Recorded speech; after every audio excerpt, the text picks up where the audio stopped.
Hi friends, ఈ రీల్‌లో అయితే మన సారవకోట మండలం గిరిజన గ్రామంలో జీడి పంట జీవన చిత్రం కోసం అయితే తెలుసుకుందాం. మన సారవకోట మండలం గిరిజన గ్రామంలో ప్రకృతి ఇచ్చిన జీడి పంట గిరిజన రైతుల చేతుల్లో ఒక జీవనాధారంగా మారింది. ఏటా ఫిబ్రవరి నుంచి మే వరకు పిక్కల సేకరణ అయితే జరుగుతుంది. రసాయనాలు లేని స్వచ్ఛమైన గిరిజన సాగు ఇది.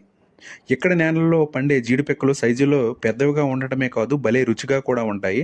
అందుకే వీటికి మార్కెట్లో ఫుల్ డిమాండ్ అయితే ఉంది. పలాస వంటి పెద్ద పెద్ద మార్కెట్లకు ముడిసరుకు వెళ్ళేది ఇక్కడి నుంచే. వేలాది గిరిజన కుటుంబాలకు ఏకైక జీవనాధారం ఈ పంట. మండు టెండర్లో వారు పడే కష్టమే మన చేతికి అందే తెల్లటి జీడిపప్పు.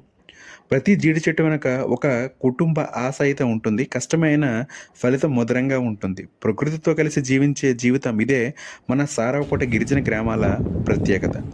గిరిజన రైతు బాగుంటేనే కొండ ప్రాంతం వెలుగొందుతుంది. ప్రభుత్వం స్పందించి సరైన గిట్టుబాటు ధరను కల్పించి సారవకోట జీడి రైతులకు అండగా నిలవాలనేసి అయితే కోరుకుందాం. ఫ్రెండ్స్, మన సారవకోట మండలంలో ఉన్న గిరిజన గ్రామాల్లో ఓ తెల్లవారి నుంచి అయితే పిక్కల సేకరణ అయితే జరుగుతుంది. ఫ్రెండ్స్, ఈ రీల్‌ని అయితే ఖచ్చితంగా షేర్ అయితే చేయండి. ఈ విధంగా అయితే మన సారవకోట మండలంలో ఉన్న గిరిజన గ్రామాల జీడి పంట జీవన చిత్రం అయితే ఈ విధంగా అయితే ఉంటుంది. ఫ్రెండ్స్, ఈ రీల్ నచ్చితే మాత్రం ఖచ్చితంగా లైక్ చేయండి, షేర్ చేయండి, ఫాలో అయితే చేయండి. Okay, thank you friends.